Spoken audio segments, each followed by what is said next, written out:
ሰላም ጤና ይስጥልን የተወደዳችሁና የተከበራችሁ የገበያ ሚዲያ ተከታታዮቻችን እንደምን አላችሁ? ይህ በሮሃ ፎሬክስ ቢሮ ስፖንሰርነት ወደ እናንተ የሚደርሰው ዕለታዊ የምዕራፍ 1 የቢዝነስ ዜናችን ነው። በቢዝነስ ዜና ወጃችን ላይ የሮሃ ፎሬክስ ቢሮን የዕለቱ ምንዛሬ ዋጋን አካተን እንድትከታተሉን እየጋበዝን ለዕለቱ ወደ ያዝንላችሁ ዜናችን እናልፋለን። በቅድሚያም አርዕስቶችን እናስቀድም።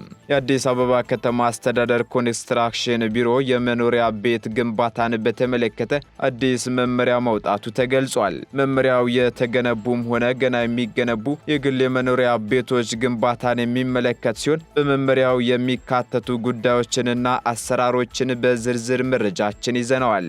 የማዕከላዊ ኢትዮጵያ ክልል ንግድና ገበያ ልማት ቢሮ የነዳጅ ትስስር እንዲፈጠር የሚሰጥ ደብዳቤ በአስቸኳይ ይቁም ሲል አሳሰበም። ቢሮው የነዳጅ ትስስር ደብዳቤውን ተከትሎ ያወጣውን ማሳሰቢያ ወደ እናንተ የምናደርሰው ይሆናል።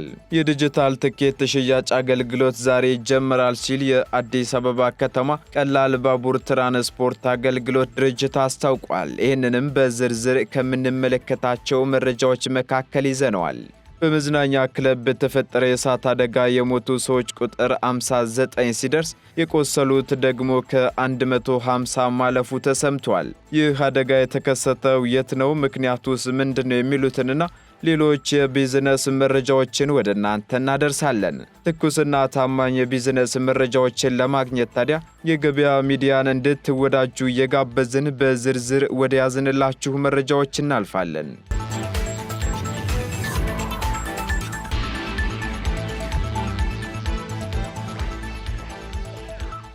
3.5 ሚሊዮን ዜጎች በቴክኒክና ሙያ ዘርፎች እየተሰማሩ እንደሚገኝ ተገለጸም።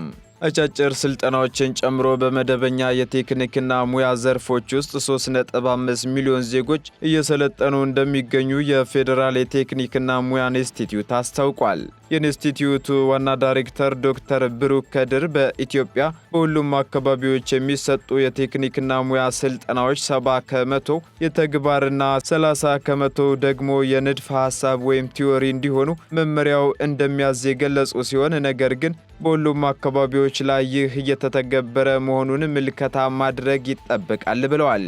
የቴክኒክና ሙያ ስልጠናዎች ግብዓት ሂደትና ውጤትን የያዙ ናቸው ያሉት ዋና ዳይሬክተሩ ይህም በሁሉም የአገሪቱ የስልጠና ማዕከላት የተሟላ ነው ለማለት እንደማይቻል ተናግረዋል። አክለውም ይህን ለማወቅና ያሉትን ክፍተቶች ለማረም የሚያስችል ጥናት ከአንድ ሳምንት በፊት መጀመሩን የገለጹ ሲሆን ጥናቱ በተለይም በዘርፉ ያሉት ችግሮችና መፍትሄዎቻቸውን ለማወቅ የሚረዳ ግብዓት ይገኝበታል ተብሎ እንደሚጠበቅም አስረድተዋል። ሌላኛው ችግር ማህበረሰቡ ለዘርፉ ያለው አመለካከት በሚፈለገው ልክ አለማደግ መሆኑን ያነሱት ዶክተር ብሩክ አማራጭ ማጣት ተደርጎ መወሰዱ በዘርፉ ላይ አለማደግ እንደ እንከን የሚነሳ ነው ሲሉ ተናግረዋል። የቴክኒክና ሙያ ዘርፍ ለሀገር እድገትና ለእውቀት ሽግግር ከሚያበረክተው አስተዋጽኦ አንጻር ስላልተተገበረ የባለድርሻ አካላትን ቅንጅት በማሳደግ በተግባር እንዲታወቅ የማድረግ ስራዎች እየተሰሩ መሆናቸውንም አክለዋል።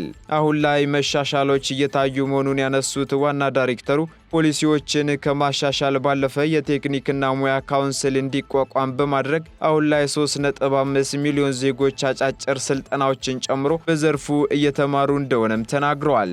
አሁንም ግን ዘርፉን የማስተዋወቅና ተጠቃሚ ከማድረግ አንጻር የሚሰሩ ስራዎች ላይ ክፍተት እንደሚስተዋልም ገልጸዋል።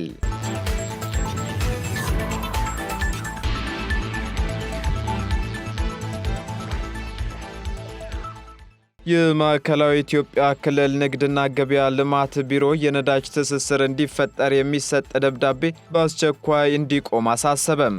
የማዕከላዊ ኢትዮጵያ ክልል የንግድና ገበያ ልማት ቢሮ በክልሉ ባሉ የንግድ መዋቅሮችና በአንዳንድ መስሪያ ቤቶች በሕገወጥ መንገድ ከማደያዎች የነዳጅ ትስስር እንዲፈጠር የሚሰጥ ደብዳቤ በአስቸኳይ እንዲቆም አሳስቧል።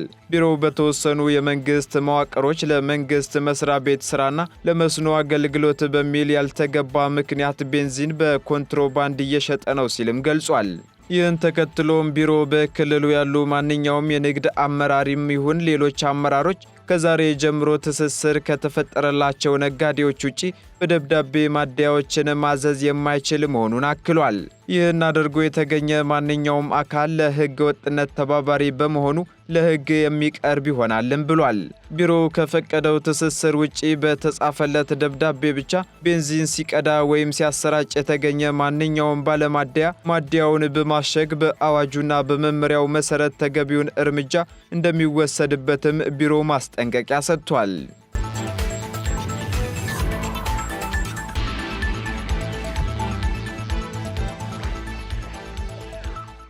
በሬክተር ስኬል 5.5 የተለካ የመሬት መንቀጥቀጥ መከሰቱ ተገልጿል።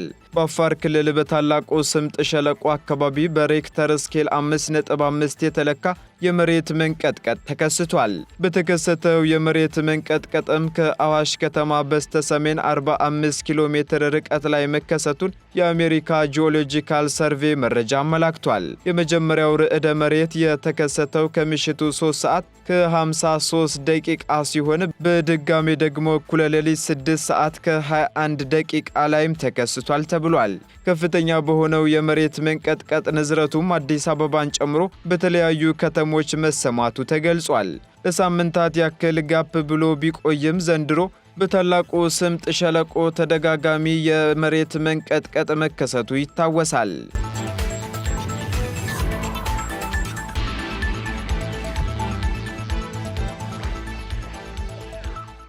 የዲጂታል የትኬት ሽያጭ አገልግሎት ዛሬ ይጀምራል ሲል የአዲስ አበባ ከተማ ቀላል ባቡር ትራንስፖርት አገልግሎት ድርጅት አስታወቀም። የትራንስፖርቱ የትኬት መሸጫ ጣቢያዎች ከባቡር ፌርማታዎች አንዳንዶቹ በርቀት ላይ የሚገኙ ስለመኖራቸው የተገለጸ ሲሆን ይህ ችግር ለመፍታት ከዛሬ ሰኞ መጋቢት 8 ቀን 2017 ዓ.ም ጀምሮ የዲጂታል የትኬት ሽያጭ እንዲከናወን ለማድረግ መታቀዱን የቀላል ባቡር ዋና ስራ አስፈጻሚ ዶክተር ብርሃን አበባው ገልጸዋል። የዲጂታል ትኬት የክፍያ ስርዓቱ በቴሌ ሱፐር አፕና በዩኤስኤስዲ ኮድ አማካኝነት መቁረጥ እንደሚያስ ችል በመግለጽ ደንበኞች የትኛውንም አይነት ስልክ በመጠቀም አገልግሎቱን ማግኘት እንዲችሉ ተደርጎ መዘጋጀቱንም ጠቁመዋል። አክለውም ከዚህ ቀደም የነበሩት የባቡር ትኬት መሸጫ ጣቢያዎችም አገልግሎት መስጠታቸውን እንደሚቀጥሉ ገልጸዋል። በዛሬው ዕለት የሚጀምረው የዲጂታል የትኬት ሽያጭም በዳግማዊ ምኒልክ ስቴዲየም፣ ቃሊቲ፣ ጦር ኃይሎችና አያት መስመሮች በአጠቃላይ በ5 የትኬት መሸጫ ጣቢያዎች ይከናወናል ብለዋል። ዋና ስራ አስፈጻሚው ዶክተር ብርሃን አክለውም ለአገልግሎቱ የሥራ ሂደት ወደ 30 የሚጠጉ ባለሙያዎች እየተዘጋጁ መሆናቸውንም ገልጸዋል። በሌላ በኩል ባቡሮችን ጠግኖ አገልግሎት ለማስጀመር የግብአት አቅርቦት እጥረት ተግዳሮት መሆኑን የገለጹት ዋና ስራ አስፈጻሚው በቀላል ባቡሮች ላይ የሚያጋጥሙ ብልሽቶችን ጠግኖ አገልግሎት እንዲሰጡ ለማስቻል የግብአት አቅርቦት እጥረት ከፍተኛ ተግዳሮት እየሆነበት እንደሚገኝም ጠቁመዋል።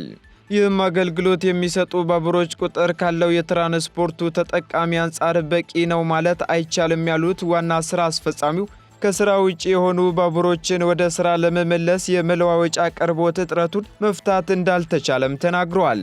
በአገልግሎት አሰጣጥና የኤሌክትሪክ መቆራረጥ ችግር ስለመኖራቸውና ይህም በስራ ሂደቱ ላይ ተግዳሮት እንደሆነ ያመላከቱት ዶክተር ብርሃን በተያዘው ዓመት 6 የከተማ ቀላል ባቡሮችን ጠግኖ አገልግሎት ላይ መዋል መቻሉንና ከዚህ ቀደም ከነበሩት 13ቱ ጋር ተጣምረው የቀላል ባቡር ትራንስፖርት አገልግሎት እየሰጡ ስለመሆናቸው ተናግረዋል። በቀጣይም 21 ቀላል ባቡሮች አገልግሎት እንዲሰጡ ለማድረግ በእቅድ ስለመያዙ የተናገሩት የቀላል ባቡር ዋና ስራ አስፈጻሚው ዶክተር ብርሃን በአሁኑ ወቅትም በከተማዋ በቀን በአማካኝ ከ50 ሺህ በላይ ለሚሆኑ ዜጎች የትራንስፖርት አገልግሎት እየሰጡ የሚገኙ የቀላል ባቡር ትራንስፖርቶች ጠቅላላ ቁጥር 19 መሆኑን ጠቁመዋል። የቀላል ባቡር ትራንስፖርት አገልግሎት በአዲስ አበባ የሚታየውን የትራንስፖርት ችግር ለመቅረፍ ታቅዶ ከ475 ሚሊዮን የአሜሪካ ዶላር በላይ ወጪ ተደርጎበት በ2008 ዓ.ም ወደ ሥራ መግባቱ ይታወቃል። ሆኖም የቀላል ባቡር አገልግሎቱ ሥራ ከጀመረበት ጊዜ አንስቶ በየጊዜው በትራንስፖርት መስተጓጎል ችግር ምክንያት በህብረተሰቡ ዘንድ የተለያዩ ቅሬታዎች ሲነሱበት ይስተዋላል።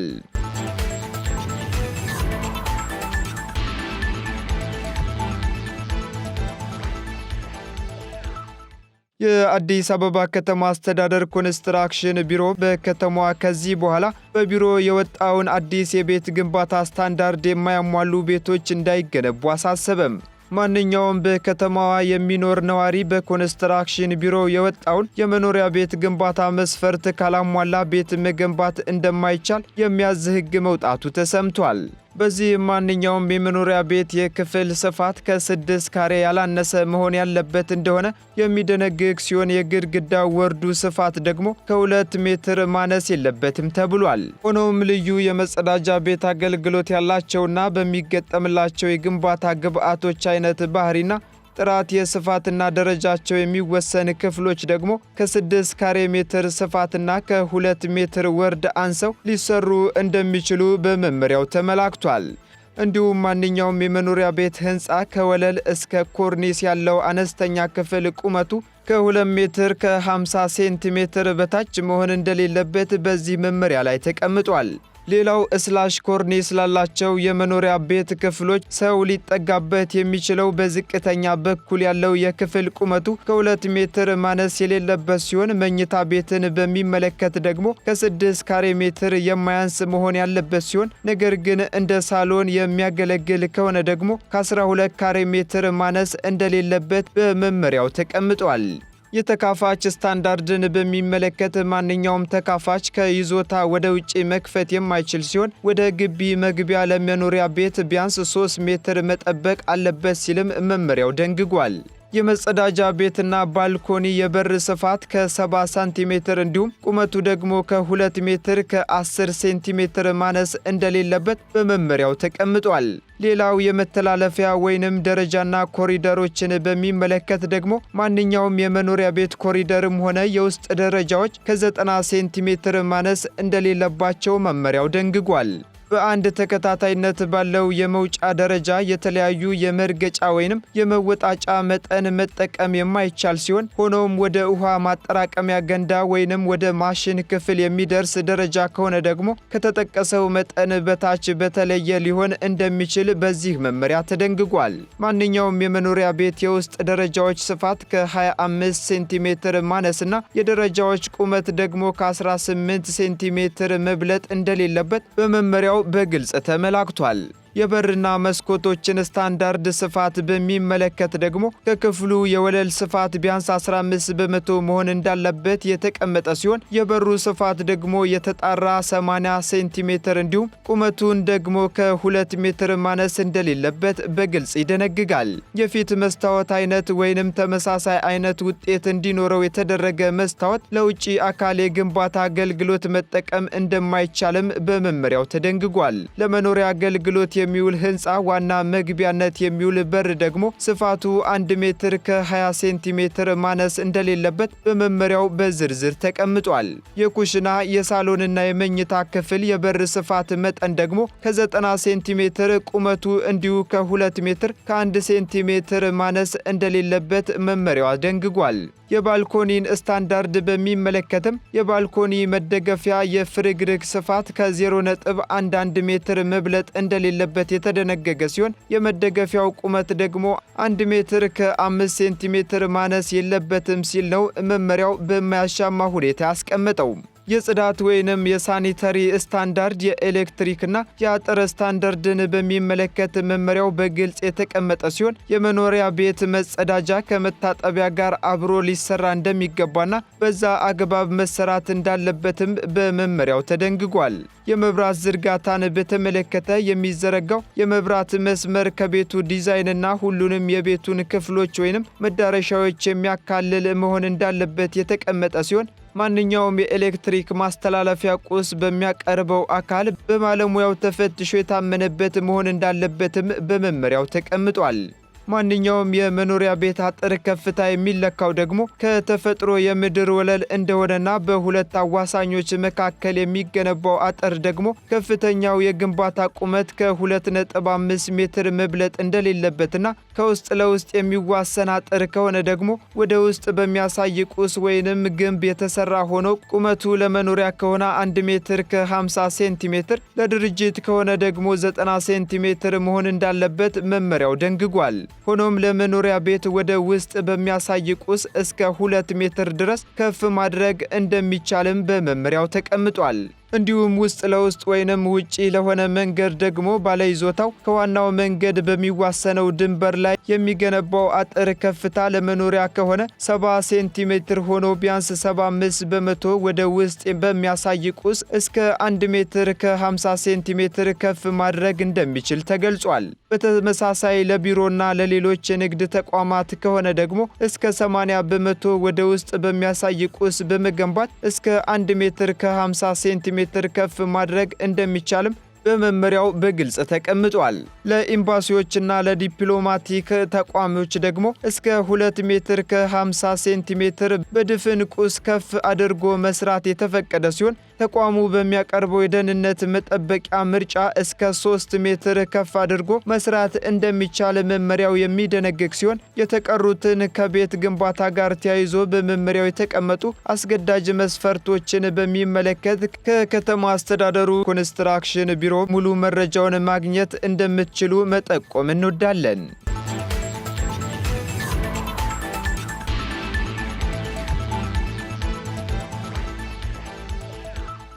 ቀጥለናል። የተከበራችሁ ተከታታዮቻችን በመዝናኛ ክለብ በተፈጠረው የእሳት አደጋ የሞቱ ሰዎች ቁጥር 59 ሲደርስ የቆሰሉት ደግሞ 150 ማለፉ ተሰምቷል።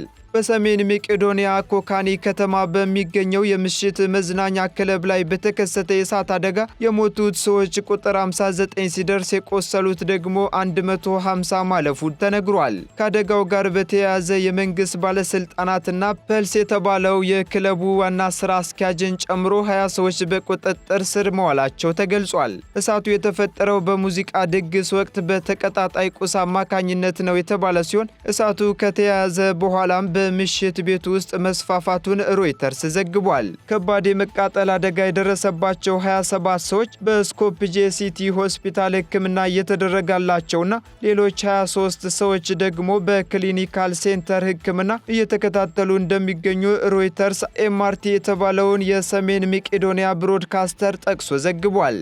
ከተጎጂዎች መካከልም ሕፃናት ልጆች እንደሚገኙበት የጠቀሰው ዘገባው እሳቱ በሀገሪቱ ሰዓት አቆጣጠር ከጠዋቱ 3 ሰዓት መከሰቱን ገልጿል። የሀገሪቱ ጠቅላይ ሚኒስትር ሂሪስትጃን ሚኮስኪ በፌስቡክ ገጻቸው ይህ ለመቄዶንያ ከባድና በጣም አሳዛኝ ነው ብለው የብዙ ወጣቶችን ሕይወት ማጣት እጅጉን በጣም ያሳዝናል። በቤተሰቦቻቸው በወዳጆቻቸውና በጓደኞቻቸው ላይ የደረሰው ጉዳት የማይለካ ነው ሲሉም ጽፈዋል። ጠቅላይ ሚኒስትሩ አክለውም የሚመለከታቸው ሁሉም የሀገሪቱ ተቋማት የቆሰሉትንና የተጎዱ ቤተሰቦችን እንዲረዱም ጥሪ አቀርበዋል።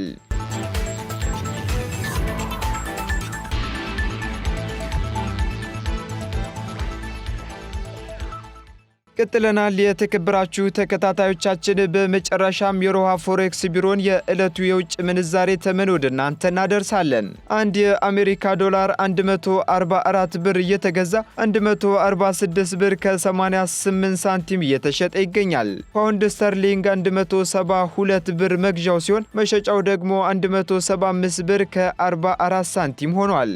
ዩሮ 147 ብር እየተገዛ 149 ብር ከ9 4 ሳንቲም እየተሸጠ ይገኛል። ስዊዝ ፍራንክ 150 መግዣው ሲሆን 153 ብር ደግሞ መሸጫው ሆኗል። የተባበሩት አረብ ኤምሬት ድርሃም ደግሞ 39 ብር እየተገዛ 39 ብር ከ78 ሳንቲም እየተሸጠ ይገኛል። የሳውዲ ሪያል እንዲሁ 38 ብር መግዣው ሲሆን መሸጫው ደግሞ 38 ብር ከ76 ሳንቲም ሆኗል። እንዲሁ የቻይናው ዩዋን 18 ብር እየተገዛ 18 ብር ከ36 ሳንቲም የተሸጠ መሆኑን የዕለቱ የውጭ ምንዛሬ ተመን መረጃ ያመለክታል።